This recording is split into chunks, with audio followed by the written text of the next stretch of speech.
Welcome to In Focus, where we go one-on-one with the Republican field of presidential candidates. I'm Tara Wall, your host. He was an INS and IRS commissioner, CEO of the American Red Cross, a Yale graduate, and businessman who now calls Mississippi home. I sat down with Mark Everson to talk about why he wants your nomination for president and a few things you probably didn't know. Welcome to In Focus. I'm Tara Wall. Our guest today is Mark Everson, former IRS commissioner under George W. Bush, and we're going to talk to him about his quest for the Republican nomination for president. Thanks for joining us. Thank you for having me. So I guess first off, the big question is, why do you want to be president? Well, I grew up in the 60s. It was the midst of the Cold War, and there was a lot of turmoil.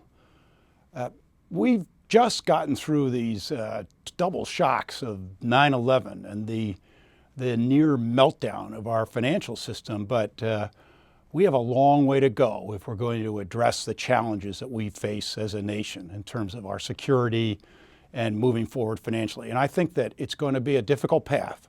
And first and foremost, we need somebody who has the requisite experience to tackle the challenges we face. I've worked in the private sector, in manufacturing, in agriculture. I understand the global economy because I've not just been in international business. I've lived and worked in Turkey, in France, and in Zambia. But I also have extensive government experience. I know the government inside out. 6 years under President Reagan and 6 years under the second President Bush. Under Reagan, I worked in foreign affairs, helping to support the deployment of the missiles in the 80s that helped break the back of the Soviet Union. Law enforcement as well at the Justice Department. Under President Bush, the Office of Management and Budget. And then he asked me to run the IRS, which I did, and there was no targeting when I was there. So I've got that combination of experience that I think is called for at this time, and I owe no one. I'm unafraid to say what needs to be said and do what needs to be done. So I've put forth a program. It includes tax reform. It includes financial reform to hold the big banks accountable for following the law. It includes rebuilding our defenses so that we have a foreign policy based on working with our allies, not with our adversaries as we're doing now. And it includes shared sacrifice, bringing back the draft, which I think is important to do. Spending control, reasserting the spirit, the tradition of assimilation in our country through full immigration reform, and finally, constitutional governance. These are the things we need to do to build our future. Yes, and among all those issues, which are also mapped out, spelled out on your website, from national security to tax reform to immigration, what would you say is the chief concern or the biggest issue facing our country right now? What I really worry about is there's a cynicism about America that seems to be settling in that I find really disturbing. It's hard to see a politician doing what John F. Kennedy did in 1961 when he said, "Ask not what your country can do for you, but what you can do for your country."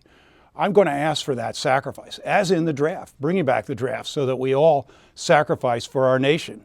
I think we can get through this and we can resume a pride in America. But what's happened is there's a real cynicism about our politicians and about our political processes. So one of the things I pledged to do is run only for a single term because we have too much politics in Oval Office decision making. I know from being in two very different administrations that in year 3, it's all about the reelect. And the problems we have are way too significant to have anything but your eye on the ball about national interest. It can't be about political and self-interest. Talk about why you are a Republican. What brought you to this grand old party? Sure. I turned 17, and a couple weeks later, it was 1971, my folks sent me off to Africa. I went to Zambia. I worked on a poultry farm for the better part of a year, and I think that's where it happened. I came away from that experience understanding how lucky I am to be an American and the unique role that we play in this world. And when I came back in 1972, the Democrats, they put up George McGovern, and I voted Republican. So I adhere to traditional Republican values.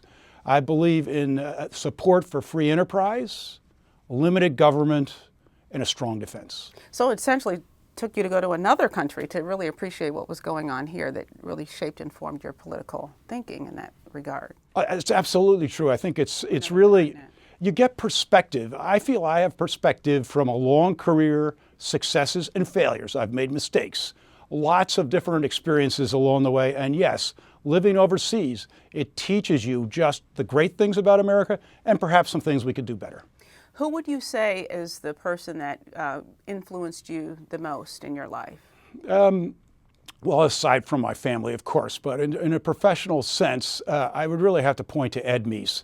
He was the Attorney General under President Reagan, had served as his counselor in the first White House term, and was with him as governor. Ed was really his alter ego, you could argue, from a policy point of view. I worked for Ed. He had me on his personal staff, and then he asked me to run the operations at the INS. And we've been friends ever since.